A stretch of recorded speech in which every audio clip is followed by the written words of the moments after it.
Friends नमस्कार, स्वागत करती हूँ आप सभी का। पूरी उम्मीद करती हूँ कि अच्छे भी होंगे और पढ़ाई भी अच्छी चल रही होगी। तो यहाँ पर तैयारी करते समय हमें कुछ टॉपिक्स ऐसे हैं जो ज़्यादा ध्यान हम नहीं देते हैं और ये सोचते हैं कि इनको हम पढ़ ही लेंगे और तब तक हमारा क्या होता है, समय बहुत नज़दीक आ जाता है और फिर हम उन टॉपिक्स पर इतना अच्छे से ध्यान नहीं दे पाते जितना देना चाहिए। बात करूँगी उन्हीं टॉपिक्स की, जैसे सबसे पहले हमारा आ जाता है भाषा विज्ञान आ जाता है। व्याकरण में आपके विलोम शब्द हैं, पर्यायवाची हैं, समास हैं, संधि हैं, ये महत्वपूर्ण टॉपिक हैं।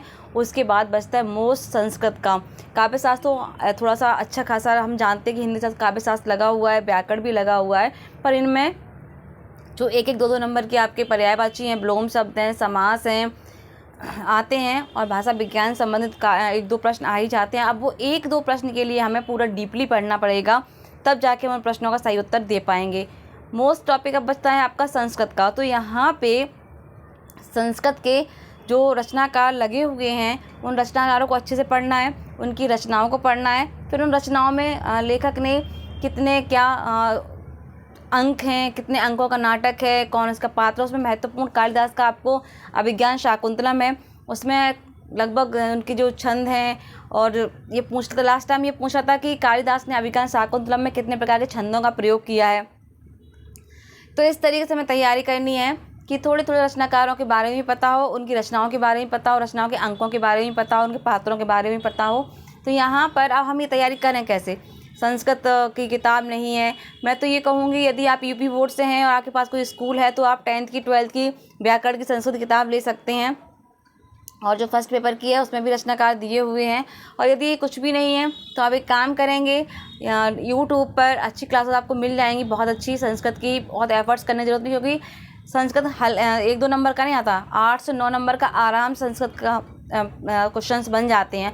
तो संस्कृत थोड़े अच्छे से ही पढ़ना है। और 3 से 4 आपके काव्य शास्त्र में आ जाते हैं और लगभग व्याकरण तो आपका पूरा आधा आता ही आता है। उस व्याकरण में भाषा विज्ञान भी है, समास, प्रत्यय, संधि, विलोम, पर्यायवाची, ये सभी 50 नंबर में आपके आ जाते हैं। तो 50 नंबर का व्याकरण, 50 नंबर का, 50 से 60 नंबर का आपका साहित्य रहा। बाद बाकी पोर्शन सारे कवर हो जाते हैं, कहाँ संस्कृत में हो जाते हैं। और बाकी आपके एक दो टॉपिक्स और हैं, जैसे भाषा विज्ञान से ही ले लेते हैं। तो इस तरीके से जो ये टॉपिक हैं, मैं तो ये कहूँगी थोड़ा सा अभी से ध्यान देना शुरू करिए अच्छे से, क्योंकि अप्रैल लगभग अब जा ही रहा है, रुकने वाला समय है नहीं हमारे लिए। तो समय तो तेज़ी से भाग ही रहा है।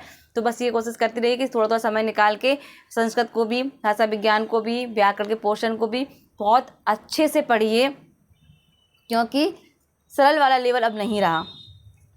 हमें जो लगता है कि हम जो पढ़ते चले आ रहे हैं उन्हीं में से कुछ आ जाएगा, अब तो कुछ हट के ही प्रश्न होते हैं। थोड़ा सा डीपली देखने की कोशिश करिएगा कि जिसकी आने की उम्मीद ना हो उनको ज़्यादा अच्छे से पढ़ लीजिएगा। बाकी जो ट्रेंडिंग में रहते हैं वो बहुत ज़्यादा नहीं पूछे जाते हैं, और टीजीटी लेवल पर तो बिल्कुल भी नहीं, क्योंकि टीजीटी में इंटरव्यू हटा है। तो टीजीटी के पेपर का लेवल आप समझ सकते हैं किस लेवल का होगा। तो 21 वाला पेपर देखेंगे तो समझ में आ जाएगा किस लेवल का पेपर आ सकता है। तो उसी के अकॉर्डिंग तैयार करिएगा। और अब तक सभी ने 21 वाला पेपर अच्छे से देख भी लिया होगा, पढ़ भी लिया होगा, समझ भी लिया होगा। तो उसी बेस पर अपनी तैयारी को धार दीजिए। और लगता है आपको कि लास्ट 15 दिन में हम केवल जो एक्स्ट्रा टॉपिक्स हैं उनको पढ़ेंगे, फिर ये आप अपने हिसाब से ज़रूर देख लीजिएगा। लेकिन ये हाँ कि पढ़ने बहुत अच्छे से हैं टॉपिक। बाकी सभी का रिवीजन लगभग अब अच्छे से हो ही चुका है, बस सबका फास्ट रिवीजन चल ही रहा होगा।